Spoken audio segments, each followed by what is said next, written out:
Hey guys, welcome back to Top 10 Gaming. I'm Kelly Pally, and today we're jumping into some morbid territory with the top 10 real-life deaths caused by video games. With the exception of perhaps one game on this list, it's important to note that none of these games or their developers are directly responsible for the actions that people on this list took. So don't be upset if one of your favorites makes one of our numbers. With that being said, let's jump right in.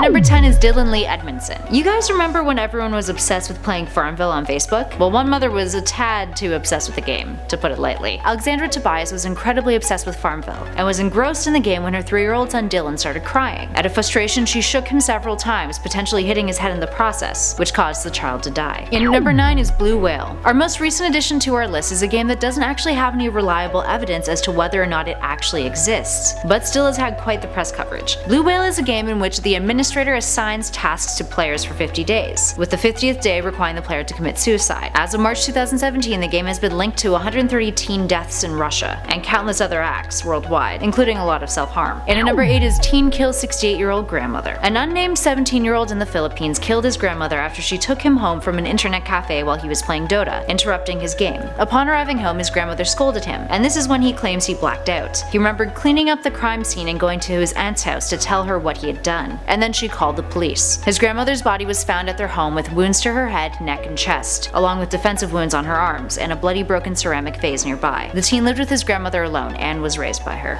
And at 7 is Daniel PETRIC. This 17-year-old Ohio teenager killed his mother and severely injured his father in 2009 when his father took away his copy of Halo 3, prohibiting him from playing the game. Daniel used his dad's key to open up the safe box it was stored in, and also took a 9mm handgun, and then approached his parents saying, "Would you close your eyes? I have a surprise for you." His mother died of a gunshot wound to the head. His lawyer tried to use a plea of insanity during his sentencing, claiming the game had warped his sense of reality, but he was denied. And at number 6 is Devon Moore. So the Grand Theft Auto series has gotten a lot of heat over the years, connecting it with players who take violent matters into their own hands. Despite what side of the argument you stand on, Rockstar was faced with a massive multi-million-dollar lawsuit in connection to a teen who had played the GTA games and went on a rampage, killing 3 men, 2 of which were police officers and the third a 911 dispatcher in Alabama. He committed the murders after he was brought in for stealing a car, and had no criminal history to his name. He grabbed one of the officer's guns, broke out of the police station killing the 3 men, and then stole a police cruiser. And at number 5 is Lee Sung-sop. Back in 2005, Lee died in an internet cafe while playing StarCraft for almost 50 consecutive hours. Being a college grad, the young man had been approached by his family, friends, and co-workers concerning his game addiction. They had noticed his lack of sleep and nutrition due to the addiction, and he had also been fired from his job for constantly arriving late. His girlfriend also broke up with him 6 weeks prior to his death, and according to reports, during his gaming marathon, he barely ate or drank. When his mother contacted his friends when he failed to return home, they found him at the cafe where he told them he would head home after he finished the game, but then he died moments later. And at number 4 is Zhang Jiaoui. Zhang committed suicide when he was 13 by jumping off a 24-story building after playing 36 hours of World of Warcraft 3 straight. In his suicide note, he wrote that he wanted, I quote, "to join the heroes of the game he worshipped." It was also reported that he, I quote again, had excessively indulged in unhealthy games and contracted serious internet addiction before his death. The Chinese distributor of the game was sued shortly after he died. And at number 3 is SHAWN WOOLLEY. 21-year-old SHAWN WOOLLEY committed suicide in 2001 after playing EverQuest. His mother found him on Thanksgiving in his apartment, the game still on his computer screen. She blames the game entirely, saying he couldn't stay off it. That's how strong the game is. You can't just get up and walk away. She also suspects that his suicide was prompted by something terrible that occurred in the game to a character he referred to as "I love you," saying he was so upset. "And then I was trying to talk to him about it and I said, well Sean, you know, they're not real people." He was so upset. I mean, he wasn't angry, he was hurt. Sean had struggled with learning disabilities and emotional problems his whole life, and had made significant progress prior to getting his own apartment. I actually remember hearing about this case when I was a kid, and it's the reason why I was forbidden by my parents for ever playing EverQuest. There was this whole urban myth that the game forced you to commit suicide. Is this something that you guys had known about too? The developers of the game denied that it had anything to do with the suicide, but did say that it was a tragic event. And number 2 is Aaliyah Turman. Tyrone Spellman murdered his 17-month-old daughter when she accidentally pulled the cords of his Xbox out of the wall, knocking the console over. He beat her, cracking her skull in multiple places, ultimately killing her, all while the child's pregnant mother slept in the next room. At his trial, the prosecutor stated that the baby's head was cracked like a walnut, and an autopsy showed that the toddler also suffered a broken arm approximately 2 weeks prior to her death. Spellman is serving 47 years in prison for the crime. His second daughter was taken into custody after she was born. And in at number 1 is Jennifer Strange, from water intoxication. In 2007, a Sacramento-based radio station called KDND had a contest to give away the Nintendo Wii. The rules were to drink a ton of water, and whoever outlasts without urinating eliminating wins a console. They called it the Hold Your Wii for a Wii. Jennifer won, but then upon arriving home she collapsed and died. The station fired 10 employees involved with the competition and were slammed with a $16 million lawsuit that they lost. Worst part is, one of the runner-ups, contestant James Ybarra, told NBC News that he spoke to Jennifer prior to the contest and said, I quote, "She was a nice lady. She was telling me about her family and her 3 kids and how she was doing it for the kids." Now, while a lot of these are tragic, it's important to remember that video games aren't the direct cause of why people do the things they do. Sure, they can be an influence, and sometimes, like Blue Whale, can be the direct cause, but generally it's the person themselves that needs to take on the responsibility of seeking help, or their decision to do something reckless or harmful comes from poor judgment from said person. Games are great in so many ways. They bring people together and they allow us to experience things beyond our wildest dreams, and so much more. But sometimes they can be an unfortunate scapegoat for tragedy, just like any form of media can. Moral of the story? Think before you act, friends. And on that morbid yet righteous note, that's it for today. Need some cheering up? Why don't you check out one of our other gaming lists on our channel? But for now, I've been Kelly Pally for Top 10 Gaming, and I'll catch you guys in the next one.